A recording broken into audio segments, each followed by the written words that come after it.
ఆ అమ్మాయి తన బాయ్ ఫ్రెండ్ తన బాడీని క్యాట్ ఉమన్తో స్వాప్ చేయాలని ప్లాన్ చేస్తున్నాడని తెలుసుకుంది. రిబోర్న్ అయిన తర్వాత ఆమె రివెంజ్ స్టార్ట్ చేయాలని డిసైడ్ అయింది. మొదటిగా కావాలనే క్యాట్ ఉమన్ చేతిపై తొక్కి ఇంజరీ చేసింది. తర్వాత పర్పస్ఫుల్లీ క్యాట్ ఉమన్తో బ్లడ్ కాంటాక్ట్ కూడా క్రియేట్ చేసింది. ఇప్పుడు బాడీ స్వాప్ రిచువల్ని పూర్తిగా స్టాప్ చేయడానికి చివరిగా ఒక పని మాత్రమే మిగిలింది. 1 వీక్ తర్వాత ఆమె మరియు బాయ్ ఫ్రెండ్ వెడ్డింగ్ డే వచ్చింది. ఆమెకి 3rd రూల్ బాగా గుర్తుంది. రిచువల్ డేన క్యాట్ ఉమన్ ఆమె వేసుకున్న సేమ్ డ్రెస్ వేసుకోకూడదు. క్యాట్ ఉమన్ చాలా నారో మైండెడ్ అని ఆమెకి తెలుసు. అందుకే తాను బ్యూటిఫుల్ వెడ్డింగ్ డ్రెస్ వేసుకోవడం క్యాట్ ఉమన్ ఎప్పటికీ టాలరేట్ చేయదని ముందే గెస్ చేసింది. ఆమె ఊహించినట్టుగానే క్యాట్ ఉమన్ వచ్చి కావాలనే గర్ల్ వెడ్డింగ్ డ్రెస్ని తయారు చేసింది. అన్ని గర్ల్ ప్లాన్ చేసినట్టే జరిగాయి. బాయ్ ఫ్రెండ్ ఇప్పుడు కొత్త డ్రెస్ ఆర్డర్ చేయడానికి టైం లేదు, ఇదే టాన్ డ్రెస్ వేసుకుని వెడ్డింగ్ కంప్లీట్ చేయి అన్నాడు. కానీ తర్వాత ఏం జరగబోతుందో క్యాట్ ఉమన్కి స్లైటెస్ట్ ఐడియా కూడా లేదు. బాయ్ ఫ్రెండ్ ఈ బ్రోకెన్ డ్రెస్ని క్యాట్ ఉమన్కి ఇచ్చేయండి, ఇలా ఫైన్ డ్రెస్ మెటీరియల్ వేస్ట్ అవ్వదు అని చెప్పాడు. అది విన్న గర్ల్ స్మైల్ చేస్తూ వెంటనే అగ్రీ అయింది. కొద్దిసేపటికి వెడ్డింగ్ సెరమనీ స్టార్ట్ అవ్వబోతోంది.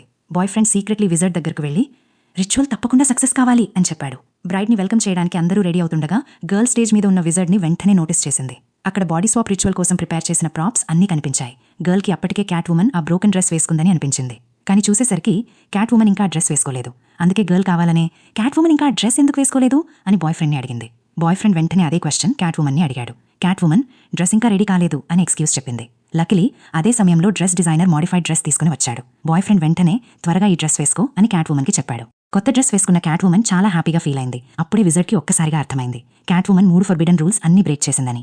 అతను వెంటనే బాయ్ ఫ్రెండ్ని చూసి ఇంకోసారి ఆలోచించు, రిచువల్ కంటిన్యూ చేయడం డేంజరస్ అని వార్నింగ్ ఇచ్చాడు. కానీ బాయ్ ఫ్రెండ్ మాత్రం ఇన్సిస్ట్ చేస్తూ ఇప్పుడే రిచువల్ స్టార్ట్ చేయాలి అన్నాడు.